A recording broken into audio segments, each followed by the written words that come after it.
Bismillahirrahmanirrahim. Baik, kita lihat pertanyaannya. Assalamualaikum warahmatullahi wabarakatuh. Waalaikumsalam warahmatullahi wabarakatuh.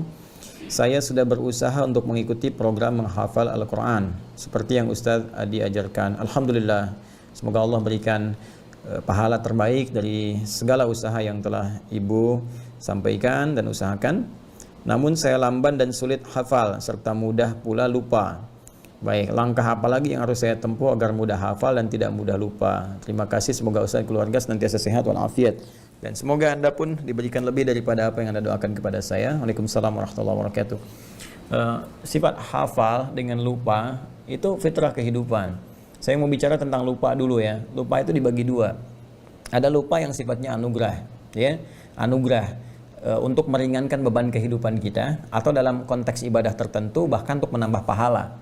Ya, nanti kita bahas. Yang kedua, ada lupa yang dicela. Jadi kalau yang pertama ini sifatnya disyukuri, madah, itu kan dipuji. Yang kedua, dzam, ya mazmum, sesuatu yang dicela, yaitu lupa yang diakibatkan karena perbuatan-perbuatan maksiat. Ya ingat, perbuatan maksiat itu akan berdampak pada, mohon izin sekali, jauhnya hubungan kita dengan Allah atau melupakannya pada nilai-nilai kebaikan. Ya karena itu orang-orang yang bermaksiat itu, mohon maaf, seringkali lupa waktu sholat. Orang-orang yang penuh banyak maksiat lupa untuk baca Al-Quran.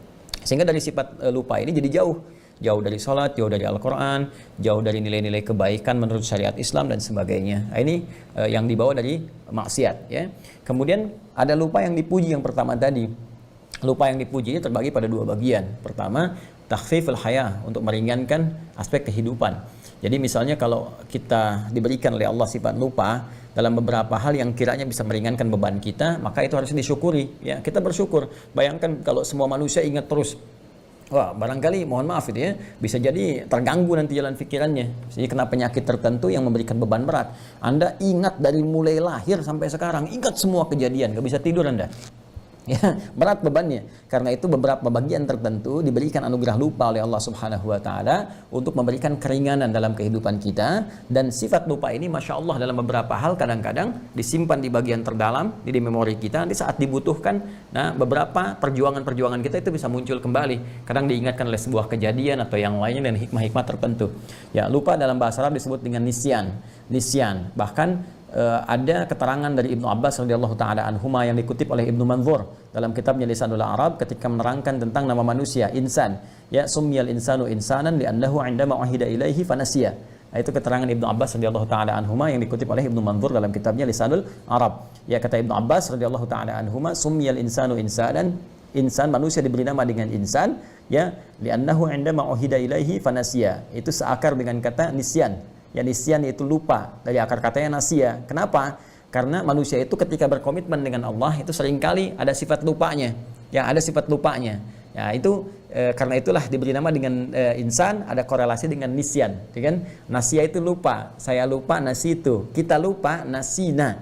Maka dalam konteks kehidupan kita berdoa, Rabbana la tu'akhidna in nasina au akhtana. Ini jenis lupa yang pertama. Ya Allah, jangan biarkan kami ya Allah ketika kami lupa itu kami berbuat salah gitu. Dengan lupa kami salah. Nah, itu konteks yang tadi saya sampaikan dalam keterangan saya yang pertama. Ada lupa yang cenderung mengarah kepada maksiat. Ada lupa yang sifatnya anugerah yang tadi saya sampaikan, ya, untuk meringankan beban kehidupan. Atau yang kedua, menambah nilai pahala dalam konteks ibadah tertentu. Contohnya apa? Al-Quran. Ya, jadi ada kondisi tertentu yang orang ini nggak maksiat, ikhtiarnya banyak sekali, bahkan dia tahajud juga, dia puasa juga, dia meninggalkan maksiat. Tapi ketika menghafal Quran, kok kayaknya susah gitu. Ya, dalam tanda petik ya, padahal Allah katakan nggak ada yang susah. Tapi qadar Allah ditetapkan oleh Allah bagi orang ini misalnya nggak secepat yang lain. Orang lain misalnya dalam 10 menit hafal 1 halaman, orang ini sudah 1 jam belum hafal. Bahkan 10 jam masih terlambat-lambat. Ya, ada yang pindah lupa sebelumnya misalnya kan. Apa di antara hikmahnya? Ternyata di antara hikmahnya itu rahmat Allah Subhanahu wa taala, di antaranya untuk memberikan tambahan pahala kepadanya dengan mengulang apa yang telah dia tadi usahakan untuk dihafal.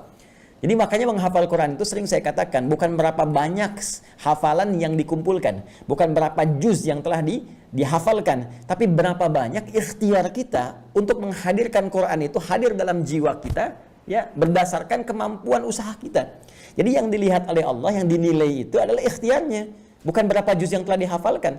Ya, kalau berapa juz yang telah kumpul itu yang menjadi pahala, rugi kita.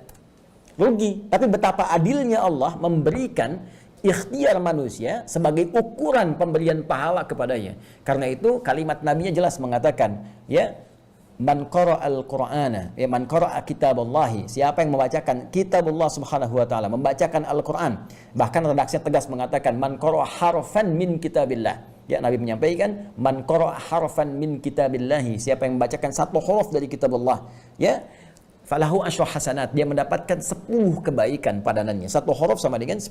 Walam aqul alif lam mim harfun. Ya, dan saya tidak katakan kata Nabi alif lam mim satu huruf, walakin alifun harfun, lamun harfun, mimun harfun, wa likulli harfin asyru hasanat. Tapi alifnya satu huruf, lamnya satu huruf, mimnya satu huruf, setiap hurufnya 10 kebaikan. Nah, sekarang Anda ambil dari rumus ini, ya, terapkan dalam kehidupan kita. Bagaimana seseorang yang ketika dia mencoba menghafalkan satu ayat saja, dzalikal kitabu la raiba fihi hudal lil muttaqin. Dalam perjuangan dia, mustahil ada orang misalnya secara umumnya sekali membacakan itu, misalnya pada umumnya, ya, saya tidak mengatakan kekhususan pada orang tertentu. Secara umum dia bacakan sekali langsung selesai, hafal, tertanam kuat. Tidak. Fitrah hafalan itu kalau ingin kuat tertanam, itu dia akan ulang-ulang. Maka orang yang membacakan ayat kedua di Al-Baqarah ini, ya, mulanya dia bisa memulai dengan kalimat seperti ini misalnya bacaannya. Dzalikal kitabu, dzalikal kitabu, dzalikal kitabu, la raiba fi, la raiba fi, la raiba fi, dzalikal kitabu la raiba fi, dzalikal kitabu la raiba fi, dzalikal kitabu la raiba fi. Hudal lil muttaqin, hudal lil muttaqin, hudal lil muttaqin, dzalikal kitab, dzalikal kitabu la raiba fi, hudal lil muttaqin, dzalikal kitabu la raiba fi, hudal lil muttaqin, dzalikal kitabu la raiba fi, hudal lil muttaqin. Saya tanya pada Anda, berapa huruf yang telah saya bacakan? Hitung. Nah, berapa huruf yang telah saya bacakan? Ya.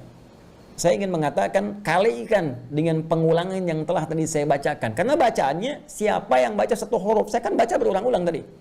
Mengulang itu kan membaca lagi. Jadi ada orang yang diinginkan oleh Allah Subhanahu wa taala melimpah dulu pahala kepadanya. Kata Allah, urusan hafal Quran nanti gampang. Ya, bagi Allah itu mudah, begitu dimudahkan menghafal semudah-mudahnya. Mungkin sekarang berjuang 1 bulan, 2 bulan sulit, tiba-tiba bisa terjadi dalam sebulan berikutnya bisa 30 juz hafal. Kalau Allah berkehendak untuk memudahkan. Ya, tapi ada sesuatu hikmah yang besar yang Allah ingin anugerahkan. Ya, kadang-kadang limpahkan dulu pahalanya. Bukankah semakin banyak pahala, semakin peluang mendapat rahmat Allah itu tinggi, paling minimal nutup dosa. Ya kan? Dosa dengan pahala kan rumusnya seperti itu formulasinya. Pahala yang ada menutup dosa yang telah dikumpulkan dari maksiat. Jadi ketika ada pahala 10, dosanya 9, maka ditutup nih. Pahala tinggal 1 lagi. Jadi kalau berbuat dosa lagi seimbang. Ya, karena itu ada rumus cepat yang cerdas dalam beramal adalah kumpulkan amalan-amalan, kerjakan amalan-amalan yang sekiranya mudah dilakukan tapi pahalanya banyak. Itu rumus ekonomi kan, modal sekecil-kecilnya keuntungan banyak gitu kan. Baca Al-Quran itu diantaranya. Baca Al-Quran diantaranya. Begitu Anda bacakan Al-Fatihah aja. Ya, Al-Fatihah kan 7 ayat. Kalikan berapa huruf? Ya, 17 kali baca dalam sehari. Itu berapa pahala dikumpulkan? Kalikan 10 lagi. Paling minimal.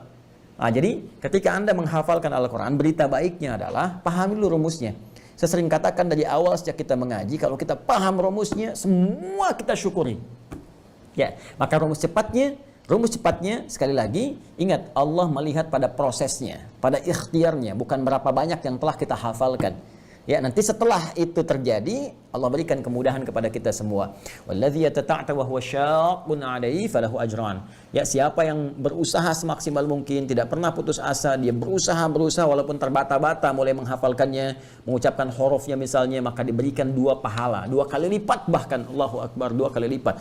Diapresiasi kesungguhannya, Masya Allah, ini ada yang 60 tahun, saya lihat ada yang bahkan 70 tahun itu kan, ada yang lebih daripada itu masih berusaha menghafal. Ini sangat luar biasa. Sementara orang melalaikan kehidupan akhiratnya, banyak pesta pora, banyak macam-macam, Anda kembali kepada Allah. Ya, dengan mendalami kitabnya, firmannya, ini sangat luar biasa. Dan berapa pahala yang dikumpulkan. Dan kita tidak tahu kapan kita berpulang pada Allah Subhanahu wa taala. Jadi syukuri nikmat itu dan bawa kepada semangat, jangan putus asa. Ya, dalam konteks kita menghafal. Bismillah, teruskan sampai dalam keadaan kita pulang kepada Allah dalam sedang berinteraksi dengan Al-Qur'an. Wallahu taala a'lam bissawab.